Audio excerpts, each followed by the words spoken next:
identify the agent of restoration. Identify the agent of restoration. Which area do you want God to restore you? There is something that you want God to restore you, but in which area? Where do you want God to restore you?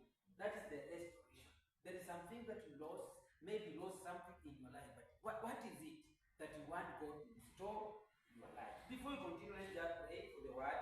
Father, in the name of Jesus, Lord, we appreciate you. We thank you, Lord. We appreciate your name tonight. Lord, as we go to hear your name, King of glory. Father, as I minister tonight, Lord, what I'm going to minister, let it come from you, Lord, not from my own mouth. Lord, as I speak tonight, restore somebody's life in the name of Jesus Christ. Anybody has lost anything, Lord, restore it in the name of Jesus Christ. Father, we thank you and we honor your name. In Jesus' precious name, we have prayed. Restoration. God, restoration. We serve a restoration God. God is the one who restores our lives. And for today, I just want you to identify as much as you want God to restore your life. But which area do you want God to restore you? Which area? Identify the area that you want God to restore you. In the book of 2 Kings, chapter 8 and verse 1, this is what the Bible says.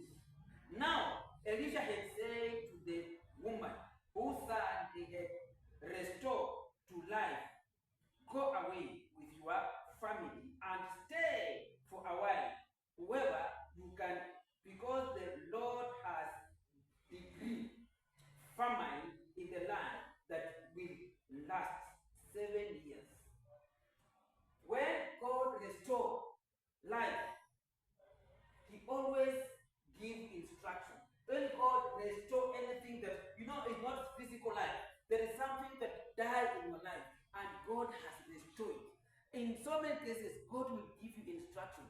Where will you go to stay? Where will you do your business? If you were doing some business and it died, sometimes because of ABCD, the business died. Something died in your life. When God restores you, He will give you instructions. What to do next. After restoration, what to do next. Because maybe there's some evil things that happen in that place. You can move to another place and do new business. God restores your life and gave you the instruction. Elisha gave instruction that the farmers don't stay in this land. As much as I've restored your life, but don't stay in this land. Move to another place whereby you will be safe. Move to another place. So God restored life and He gave instruction. Go and live somewhere because there is famine that is coming. There's something that is coming. People can receive revelation. There's something we hate corona and we don't know which kind of disease will come next. But people receive revelation that don't stay here. Or sometimes you enter into a vehicle, you want to travel somewhere. But something happened, you come out of that vehicle, you bought another vehicle. Only for some days or some few hours you hear that vehicle was involved in an accident. Those are God's instructions. So when God restores you, He will also give you instructions that go to this place, go to this place. If that place you are living is not right, God will give you direction to go to another, to relocate to another place, so as you can live life that is pleasing God. Because if you remain at the same place, even those things that God has restored to your life, which also go back to the devil. Because devil, his work is to destroy and to kill and to steal. If the devil has stolen anything from you, when God restores it, God will give you direction on what to do with it. What have you lost? Let's look at the book of Genesis, chapter 42 and verse 28. People have lost money. If you lost money in this month of restoration, God is going to restore your money in the name of Jesus Christ. When you read the book of Genesis chapter 42 and verse 28, that's what the Bible says. The other Bibles can tell you, if we lost money, but in this NIV, it says, Genesis chapter 42, verse 28.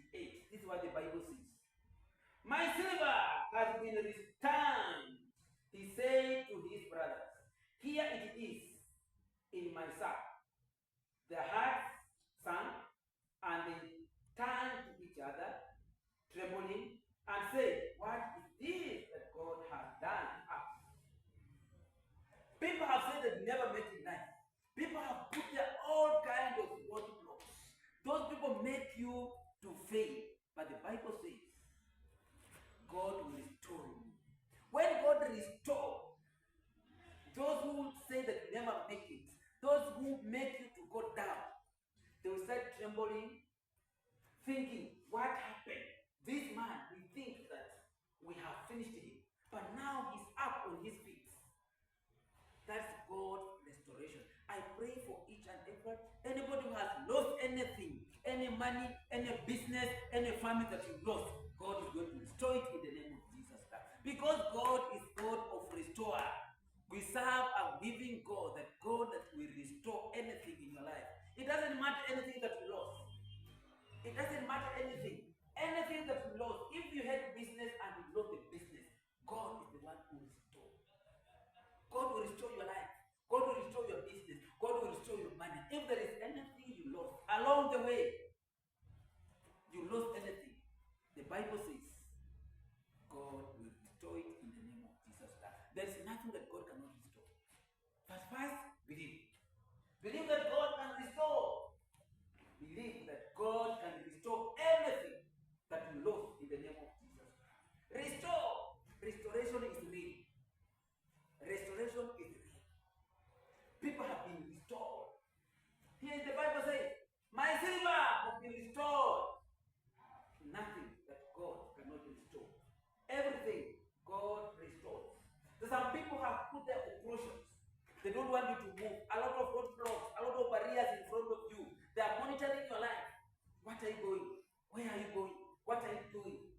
Do you have money you don't have? Do you have children? Have you get married? There are so many people are just monitoring your life. The Bible says in the book of Ezekiel 18, verse 7, those people that oppress you, those people that have put their roadblock, those people that have put their barriers in front of you, the Bible says God will restore in the name of Jesus. God will restore it in the name of Jesus. In the book of Ezekiel chapter 18 and verse 7. This is what the Bible says. He does not oppress anyone, but returns what he took from you. For alone he does not commit robbery, but gives his food to hungry and provides clothes for those who are naked. This is what the Bible says. The word of God or God never take away anything, but he feeds you. Anything that you lost, God will restore it. If you don't have food, he will give it to you. Anything, if you don't have clothes, he will clothe you. Anything that you miss, you don't have a job, God will give it to you. Everything that we pray, everything that we ask people to give you, anything that we pray to people to give you, God has it. It's us to return to God. When you turn to God and pray to him, Lord, change my life. God, give me this. Because the Bible says in Matthew chapter 7, verse 7, it says, what you ask is what I will give it to you. Ask and shall be given unto you. Seek and you will find. Knock and the door will open for you. If you are seeking for family, you are seeking for finance, you are seeking for business, you are seeking for contracts, the Bible says, seek and you will find. Where do you seek? Seek from the Bible. Seek from God. Ask from God and I'll give it unto you. That's what the Bible says. I'll give it unto you. Seek, pray, go to your knees, pray. Ask God anything that I lost. Anything that, if you lost money, you lost your business, you lost your family, there is something that you lost in your life. This is the month of restoration. God is going to restore. This is the month. Believe.